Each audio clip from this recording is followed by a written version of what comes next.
Bhaskar Bagreji. No, that will not. That will not be on record. That will not be. Sharadchandra Pawar पक्षाच्या वतीनं या ऐतिहासिक विधेयकावरती बोलण्यासाठी उभा आहे. या विधेयकावर बोलण्यापूर्वी मी या सभागृहाला आठवण करून देतो की पहलगाम हल्ल्यानंतर सरकारने ऑपरेशन सिंदूर घेतलं आणि याची माहिती देण्यासाठी 2 शूर महिला लष्करी अधिकारी जनतेसमोर आल्या होत्या. केरळात वायनाडमध्ये जेव्हा नैसर्गिक आपत्ती आली तेव्हा आमच्या महाराष्ट्रातील अहिल्यानगर जिल्ह्यातील एक महिला लष्करी अधिकारी मदत कार्यामध्ये अग्रेसर होत्या. मग एअरफोर्स असो, मिलिटरी असो किंवा नेव्ही असो, महिला आज पुरुषांच्या खांद्याला खांदा लावून उभ्या आहेत. हे शक्य झालं ते आमचे नेते आदरणीय शरदचंद्रजी पवार साहेबांच्या दूरदर्शी धोरणामुळे, तत्कालीन संरक्षण मंत्री आदरणीय पवार साहेबांच्या आग्रहामुळेच लष्करामध्ये महिलांना प्रवेश मिळाला. त्यांच्यामुळेच महाराष्ट्रामध्ये महिलांना 33% आरक्षण मिळालं आणि त्यानंतर 50% आरक्षण झालं. या देशाला रंगरागिणींचा फार मोठा इतिहास आहे. त्याचप्रमाणे विद्वत्तेच्या जोरावर नावारूपाला आलेल्या विदुषींचा देखील आहे.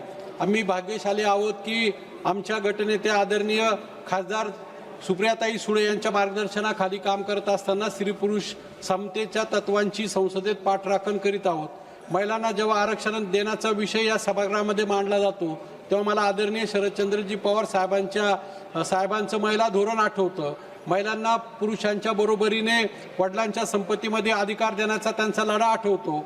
सगळ्यात महत्त्वाचं म्हणजे मातृशक्तीला स्मरून नारी शक्तीला महाराष्ट्राच्या सामाजिक पटलावर महत्त्वाचं स्थान मिळवून दिलं याची आठवण या सभागृहाला करून दिली पाहिजे. महिलांना सन्मानाचे, आदराचे आणि सर्वात महत्त्वाचे म्हणजे बरोबरीचं स्थान देण्याचं काम 350 वर्षापूर्वी छत्रपती शिवाजी महाराज, महात्मा ज्योतिराव फुले, राजश्री शाहू महाराज, भारतरत्न डॉक्टर बाबासाहेब आंबेडकर यांच्या महाराष्ट्राने केलं. आणि त्यामुळे जेव्हा सभागृहामध्ये महिलांना आरक्षण देण्याचं विधेयक मांडलं जातंय तेव्हा त्याला आम्ही विरोध करण्याचं काही एक कारण उरत नाही. त्याचं आम्ही समर्थनच करतो. परंतु महिलांना आरक्षण देण्याच्या नावाखाली या सरकारने डिलिमिटेशनचा जो खेळ मांडला आहे आम्ही त्याचं कदापि समर्थन करणार नाही. अध्यक्ष महोदय, केंद्र सरकार नारी शक्ती वंदन अधिनियमाचा मोठा गवगवा करत आहे. जेव्हा आपण या विधेयकाची तांत्रिक पाळेमुळे खोदून पाहतो तेव्हा असं लक्षात येतं की सक्षमीकरणाच्या नावाखाली संघीय लोकशाहीचा गळा घोटणारं हे विधेयक आहे. महिला आरक्षण तातडीने लागू करण्याऐवजी 2026 नंतर होणाऱ्या पहिल्या जनगणनेच्या आकडेवारीवर आधारित मतदारसंघ पुनर्रचनेनंतर लागू होईल अशी अट घालण्यात आली आहे. वास्तविक महिला आरक्षणाची अंमलबजावणी सध्याच्या 543 जागांच्या संरचनेत रोटेशनल पद्धतीने करणं शक्य होतं. परंतु सरकारने तसं न केल्याने सरकारची नीती आणि नियत या दोहांवरती शंका घेता येऊ शकते. अध्यक्ष महोदय, आपण जेव्हा महिला आरक्षणाची भाषा करतो तेव्हा या विधेयकामध्ये ओबीसी समाजातील महिलांसाठी स्वतंत्र तरतूद का नाही? राजश्री शाहू महाराजांनी कोल्हापूरच्या गादीवरून बहुजन समाजाला सत्तेमध्ये वाटा दिला होता. आज त्यांचं नाव घेणारं हे सरकार ओबीसी महिलांना आरक्षणातून का वगळत आहे? जोपर्यंत जातीनिहाय जनगणना होत नाही आणि ज्याची जेवढी संख्या भारी तेवढी त्याची भागीदारी हे सूत्र लागू होत नाही तोपर्यंत हा सामाजिक न्याय अपुरा आहे. अध्यक्ष महोदय, या विधेयकामध्ये लोकसंख्या या शब्दाची व्याख्याच बदलली आहे. आता कोणती जनगणना वापरायची हे संविधानातील निकष ठरवणार नाही तर संसद साध्या बहुमताने ठरवेल. हा तर संविधानाशी केलेला खेळ आहे. उद्या सरकारला वाटले 2026 ची जनगणना घेतील किंवा त्यांना वाटले तर ही प्रक्रिया आणखी लांबणीवर टाकतील. ही अनिश्चितता ही लोकशाहीचा संकोच आहे. महात्मा फुले म्हणतात, विद्येविना मती गेली, मतीविना नीती गेली. महाराष्ट्राने मती आणि नाती दोन्ही जपली, पण आज केंद्राच्या या धोरणामुळे महाराष्ट्राचं वित्त आणि सत्ता ज्या दोन्ही धोक्यात आले आहे हे वास्तव आहे. अध्यक्ष महोदय, मी दिंडोरी सारख्या आदिवासी बहुल आणि भौगोलिकदृष्ट्या कठीण मतदारसंघाचं प्रतिनिधित्व करतो.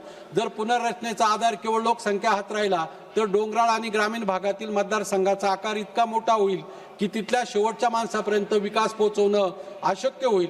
लोकसंख्या नियंत्रणाचं धोरण यशस्वी राबवणाऱ्या आदिवासी भागांना तुम्ही जर जागा कमी करून शिक्षा देणार असाल, अध्यक्ष महोदय, केंद्र सरकारने संविधानातील अनुच्छेद 81 आणि 82 मध्ये बदल सुचवले आहे. हे बदल केवळ जागा वाढवणे नसून ज्या राज्यांनी आरोग्य आणि शिक्षणामध्ये प्रगती केली, लोकसंख्या मर्यादित ठेवली, त्यांना राजकीय प्रक्रियेमधून बेदखल करणं असं आहे. अध्यक्ष महोदय, उद्या सरकारला जर वाटलं जनगणनेच्या आकडे आपल्या सोयीनुसार ते वापरतील, डॉक्टर बाबासाहेब आंबेडकरांच्या एक व्यक्ती एक मूल्य या तत्वाचा पराभव करणारे हे सगळं आहे. 1976 सालापासून जागा वाटपावर लावलेली स्थगिती काढून टाकल्यामुळे ज्या राज्यांनी आरोग्य आणि शिक्षण क्षेत्रात प्रगती करून लोकसंख्या नियंत्रित केली त्यांना कमी जागा मिळणार असून चांगले काम केल्याची शिक्षा त्यांना भोगावी लागेल. आणि अध्यक्ष महोदय, शेवटी अध्यक्ष महोदय, बाबासाहेबांनी सांगितले होते की संघराज्य पद्धतीत केंद्र आणि राज्य हे दोघेही आपल्या आपल्या क्षेत्रामध्ये सर्वोच्च आहे. पण या विधेयकाद्वारे केंद्र आणि राज्य सरकारच्या राजकीय अधिकारावर अतिक्रमण करत आहे. जोपर्यंत ज्यांची संख्या जेवढी भारी तेवढी त्यांची भागीदारी हे सूत्र अंमलात येत नाही, ओबीसी महिलांना वाटा मिळत नाही, तोपर्यंत हे विधेयक केवळ एक राजकीय इव्हेंट राहील असं मला वाटतं. धन्यवाद.